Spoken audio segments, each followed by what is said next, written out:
ابو بکر صدیق رضی اللہ تعالی عنہ وہ عظیم المرتبت انسان ہیں کہ جو نبی مکرم صلی اللہ علیہ وسلم کی نبوت سے پہلے بھی آپ کے ساتھ تھے اور نبوت کے بعد بھی آپ کے ساتھ رہے۔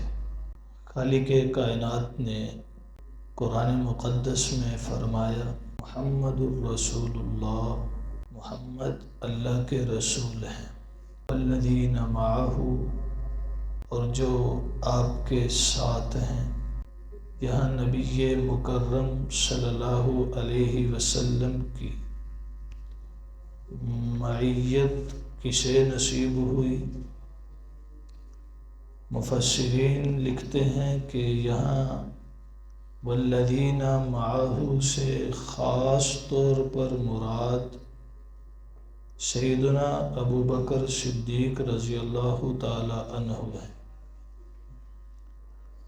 اور آپ کی نبی کے ساتھ معیت اور رفاقت، نبی علیہ الصلوات والتسلیمات کے ساتھ مطابقت اور مشابہت اتنی زیادہ ہے کہ عقلیں دنگ رہ جاتی ہیں۔ انسان حیرت میں ڈوب جاتا ہے کہ بھلا کسی انسان کی دوسرے انسان کے ساتھ اس قدر مطابقت، مشابہت، رفاقت اور معیت بھی ہوتی ہے۔ اسلام سے پہلے بھی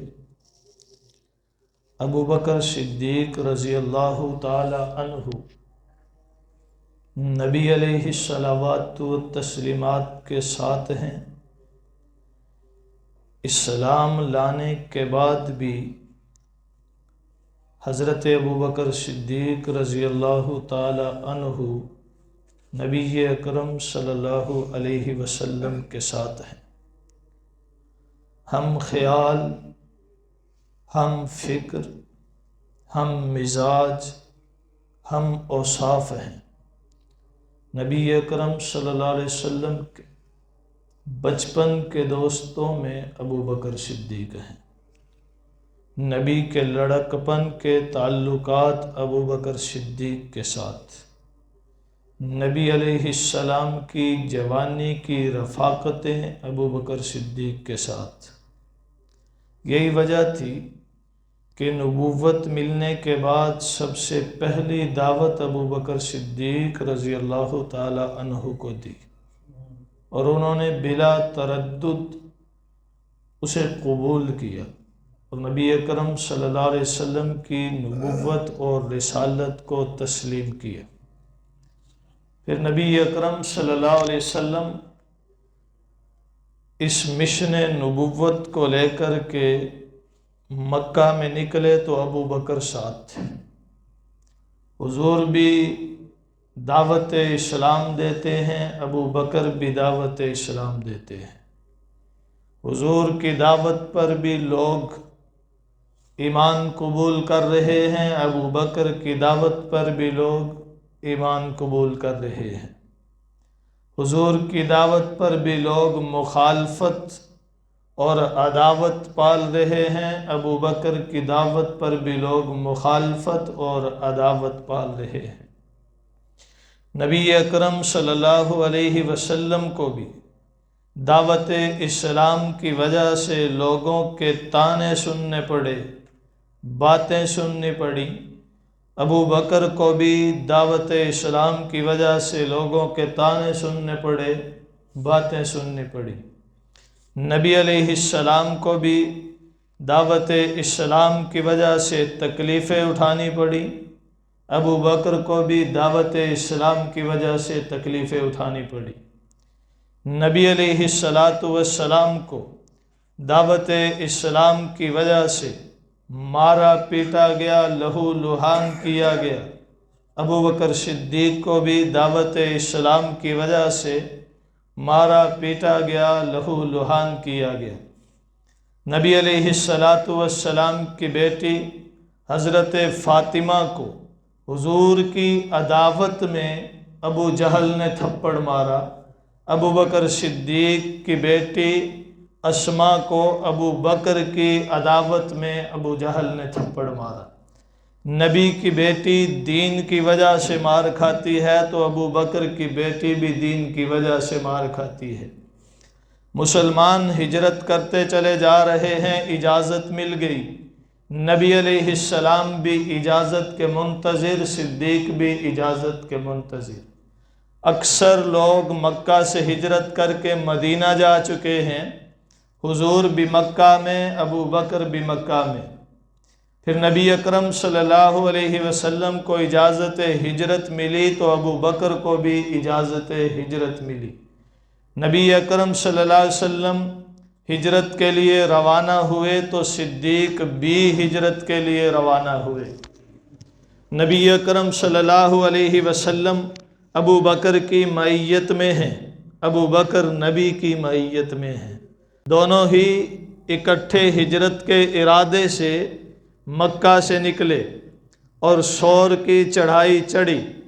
غار سور میں جا کر کے ابو بکر صدیق نبی اکرم صلی اللہ علیہ وسلم کے لیے غار کو صاف کر کے اندر آنے کی دعوت دیتے ہیں۔ نبی اکرم صلی اللہ علیہ وسلم ابو بکر صدیق کی دعوت پر، بلاوے پر غار میں گئے۔ ادھر مکہ میں حضور علیہ السلام اور حضرت ابو بکر صدیق رضی اللہ تعالی عنہ کی قتل کی سازشیں ہو رہی ہیں۔ جب دیکھا کہ نبی علیہ السلام اپنے گھر میں نہیں تو مخالفین، دشمن، مشرکین دوڑے ہوئے ابو بکر کے گھر گئے کہ اگر اس گھر میں نہیں تو اس گھر میں ہوں گے۔ وہاں بھی نہیں ملے تو اعلان کر دیا کہ جو ان میں سے کسی ایک کو بھی زندہ یا قتل کر کے پکڑ کے لائے گا اسے 100 اونٹ انعام میں دیا جائے گا۔ ابو بکر کے سر کی قیمت بھی 100 اونٹ، نبی کے سر کی قیمت بھی 100 اونٹ۔ ادھر نبی بھی غار میں، صدیق بھی غار میں، نبی کی تلاش بھی جاری، صدیق کی تلاش بھی جاری۔ نبی بھی 3 راتیں غار میں قیام کرتے ہیں، ابو بکر بھی 3 راتیں غار میں قیام کرتے ہیں۔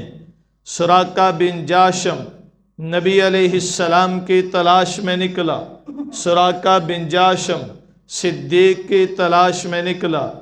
راستے میں اسے دونوں مل گئے۔ وہ قتل کے ارادے سے آگے بڑھتا ہے لیکن ناکام ہوتا ہے۔ بالآخر امان طلب کی، نبی اور صدیق نے اسے امان دی۔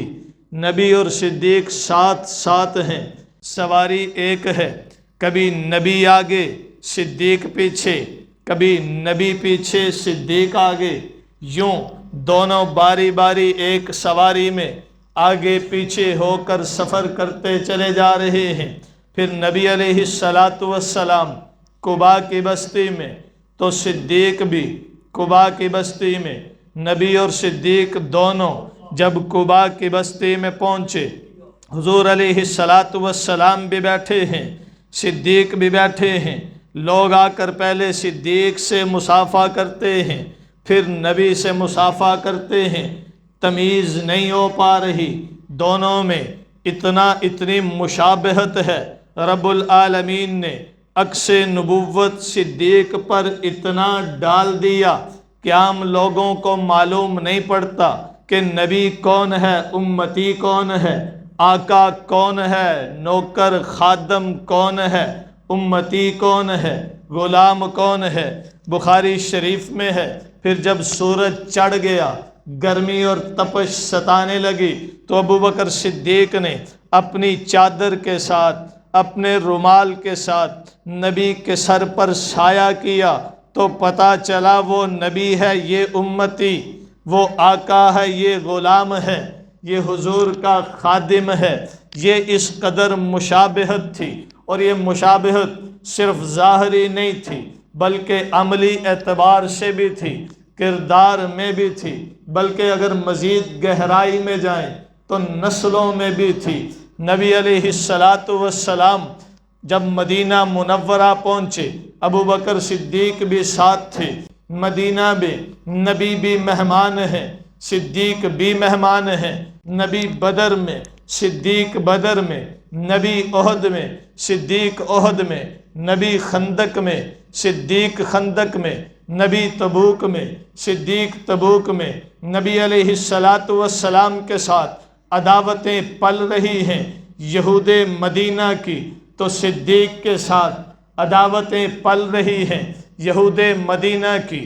نبی کو ایک یہودی عورت نے اپنے گھر دعوت پر بلایا تو صدیق کو بھی ایک عورت نے، یہودی عورت نے اپنے گھر دعوت پر بلایا، نبی کو کھانے میں زہر دیا تو صدیق کو بھی کھانے میں زہر دیا۔ نبی علیہ السلام نے لقمہ توڑا، منہ میں رکھا، لقمہ بول کے کہتا ہے اے نبی مجھے نہ کھائیے، مجھ میں زہر ہے۔ صدیق لقمہ توڑتے ہیں، منہ میں رکھتے ہیں، لقمہ بولتا ہے صدیق مجھے نہ کھائیے، مجھ میں زہر ہے۔ نبی بھی لقمہ نکال دیتے ہیں، صدیق بھی لقمہ نکال دیتے ہیں، لیکن چونکہ یہ زبان تک آ چکا تھا، زہر اپنے اثرات چھوڑ چکا تھا، یہی وجہ تھی کہ نبی علیہ السلام زندگی کے آخری مرحلے میں یہ فرماتے ہوئے نظر آتے ہیں کہ آج مجھے اس زہر کا اثر محسوس ہو رہا ہے جو یہودی عورت کے گھر مجھے دیا گیا تھا۔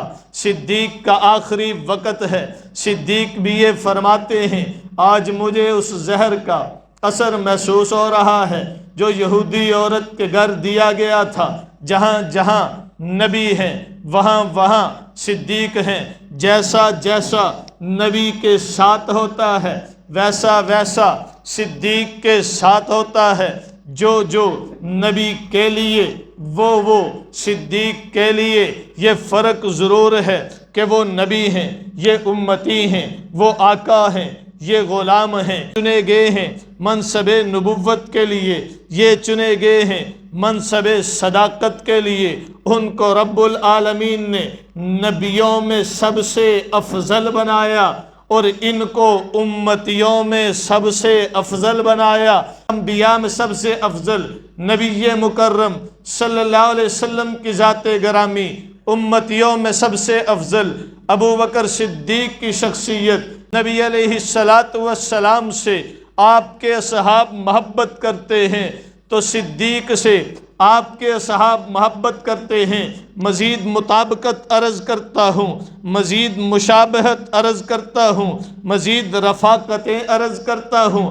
نبی علیہ السلام کا آخری وقت ہے، حضور علیہ السلام کا سر مبارک عائشہ کی گود میں ہے۔